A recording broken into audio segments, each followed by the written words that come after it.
Question number next देखो। अब यही इसमें आ गया क्वेश्चन में, देखो कि glucose and fructose can be distinguished by Tollens reagent, और glucose contain an aldehyde group while fructose contain a keto group. तो इसमें से कौन सा आंसर आपको सही लग रहा है?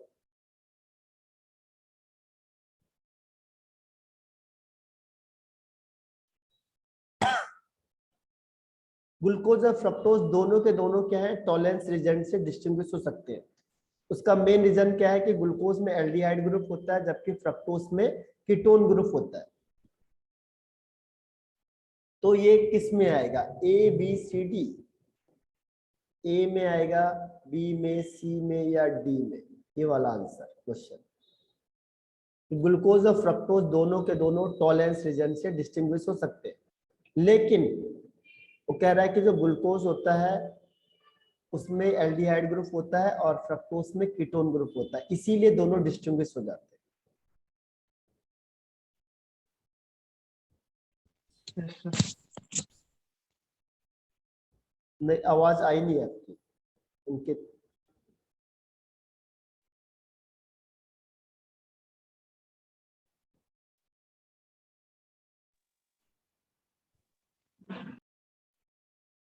टिक लगा दो इसमें से, टिक। ए बी सी डी में से आपको कौन सा लग रहा है? अच्छा, श्वेता बी, और आप अंकित ए। ए इज द राइट आंसर। देखो, दोनों को डिस्टिंग्विश करने के लिए क्या होता है, ग्रुप होता है, फंक्शनल ग्रुप से डिसाइड होता है। अगर फंक्शनल ग्रुप अलग अलग होंगे तो आंसर भी अलग अलग आएंगे, टेस्ट भी दोनों अलग अलग देंगे। ठीक है, तो ए आंसर सही है, क्योंकि अगर दोनों टॉलरेंस रीजन से डिस्टिंग्विश हो जाते हैं तो इसका मतलब ये हुआ कि इसमें एल्डिहाइड ग्रुप है और इसमें क्या है, कीटोन ग्रुप है, तभी दोनों के दोनों डिस्टिंग्विश हो जा रहे हैं। तो इसका सेकंड का आंसर हो गया आपके पास ए। अब आता है कार्बोहाइड्रेट वर अर्लियरली कॉल्ड। अब ये क्वेश्चन नंबर थर्ड है, किसको पहले हम कहते थे हाइड्रेट ऑफ कार्बन, और रीजन है कि कार्बोहाइड्रेट कैन बी हाइड्रोलाइज्ड।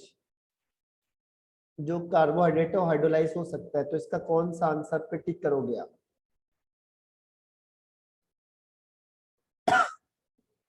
पहले इसको कहते थे हाइड्रेट्स ऑफ कार्बन, तभी तो कार्बोहाइड्रेट्स बोल दिया। ठीक है, हाइड्रेट्स ऑफ कार्बन, और क्योंकि कार्बोहाइड्रेट है जो हाइड्रोलाइज हो जाता है इसीलिए इसे बोला। तो कौन सा आंसर आप टिक करोगे, ए बी सी डी?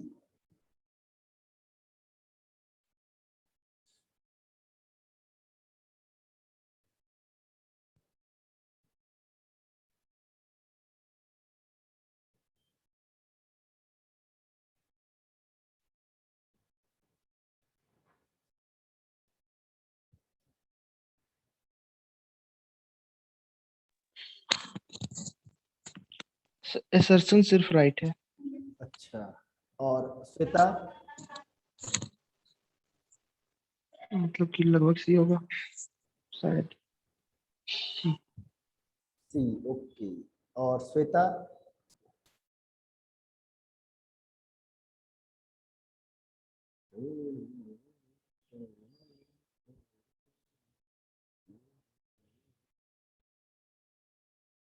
आवाज नहीं जा रही है मेरे ख्याल से आपके पास। अच्छा, ए, दोनों ने गलत आंसर बता दिया।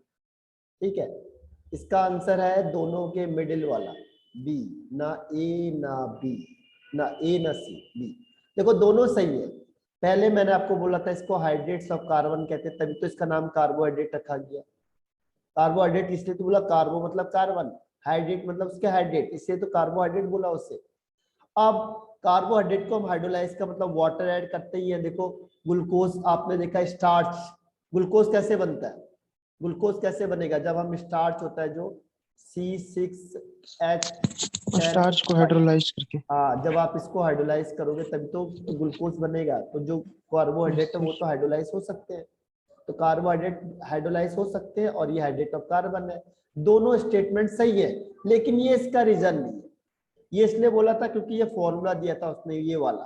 देखो, ये कार्बन और ये वाटर का फॉर्मूला दिया था, जो अभी हम इससे पहले चेक कर रहे थे, कार्बन का हाइड्रेट्स, इसीलिए इसको दिया था, ये फॉर्मूले के बेस पे दिया था इसको। लेकिन ये फॉर्मूला चला ही नहीं, क्योंकि कई ऐसे कंपाउंड जैसे अभी हमने कहा डीऑक्सीराइबोस, उसमें फॉर्मूला काम ही नहीं कर रहा है, इसीलिए फिर उसको हटा दिया गया था। ठीक है, तो इसीलिए B is the right answer. ये करते चले जाना आपने, ताकि आपको अब ये साथ साथ याद भी होना चाहिए पूरा। ठीक, अब नेक्स्ट क्वेश्चन पे आते हैं हम लोग, क्वेश्चन नंबर 4 वाला। Glucose pentaacetate does not form oxime. Oxime का मतलब ये हुआ कि ये NH2OH ग्रुप से रिएक्शन नहीं करेगा। ये ग्लूकोज है आपके पास, अगर ये ग्लूकोज आपने बना दिया तो ग्लूकोज है जो उसका पेंटाएसिटेट, ग्लूकोज पेंटाएसिटेट है जो, पेंटाएसिटेट का मतलब यहाँ पे एसिटेट ग्रुप लग जाएगा, CH2O CO CH3 का होल 4, ये एसिटेट ग्रुप लग गया, CH2 यहाँ पे CH रहेगा, O CO CH3, ये पेंटाएसिटेट है। जो पेंटाएसिटेट है वो NH2OH के साथ रिएक्शन नहीं करता है, जिससे ऑक्साइन नहीं बनता। रीजन वो कह रहा है कि जो ग्लूकोज होता है, glucose pentaacetate does not have free OH group at C1, so it cannot be converted to the open chain to give CHO group। तो आपको कौन सा आंसर इसमें से सही लग रहा है? फोर्थ वाला ABCD में से कौन सा आपको आंसर सही लग रहा है?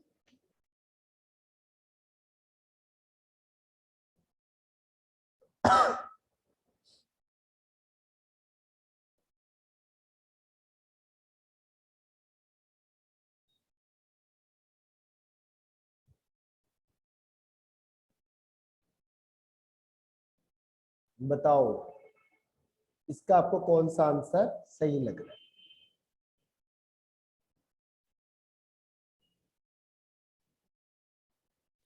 सर ये ऑक्साइन समझ नहीं आया, ऑक्साइन क्या है? ऑक्साइम होता है कि जब आप, एक मिनट में बता देता हूं आपको। ऑक्साइम होता है कि जब आप, जैसे मैंने आपको स्टार्टिंग में बताया था, जैसे ग्लूकोज है, अब ये ग्लूकोज, अगर आप ग्लूकोज में क्या रिएक्शन करते हो, CHOH का होल 4 होता है, CH2OH, ये ग्लूकोज है। आपने इसमें हाइड्रोक्साइल एमाइन से रिएक्शन कराते हैं, हाइड्रोक्साइल एमाइन से, तो यहाँ से क्या होता है, ये O और H2 यानी H2O बाहर हो जाता है, H2O निकल जाएगा तो यहाँ पे आ जाता है C डबल बॉन्ड NOH। ठीक है, और ये H है, और यहाँ पे आ जाएगा CHOH का होल 4, और ये आ जाएगा CH2OH। ठीक है, तो ये होल 4 आ गया। अब ये 4 आ गया, ये ऑक्साइन बन गया, इसे कहते हैं ऑक्साइन। इसको कहते हैं ऑक्साइन जब C डबल बॉन्ड NOH आ जाता है, तो ये जो बन गया इसे कहते हैं ऑक्साइन। तो कह रहा है कि जब ग्लूकोज पेंटाएसिटेट होता है वो ऑक्साइन को नहीं बनाता है। इसका रीजन ये है कि जो ग्लूकोज पेंटाएसिटेट होता है उसमें फ्री OH ग्रुप नहीं होता है C1 पोजीशन।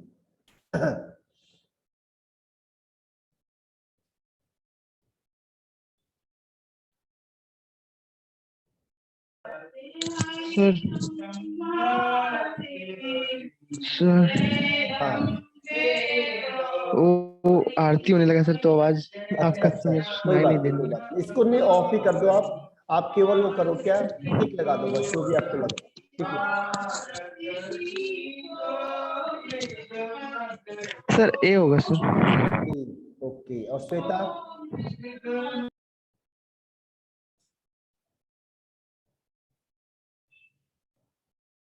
श्वेता कहीं गायब हो गई शायद, उसका नेट नहीं आ रहा है इस समय। नो सर, चल रहा है, मैं सोच रही हूँ। सोचो जितना।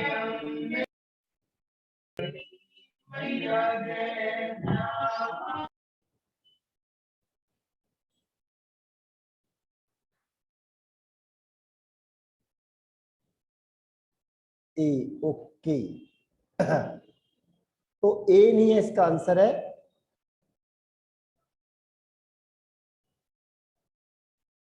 इसका आंसर देखो, glucose pentaacetate does not have a free OH group at C1 position पे।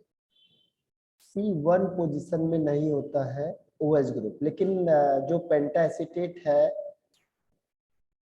उसमें C1 पोजीशन में तो वो होता है CHO group, so it cannot be converted to open chain form to give CHO group.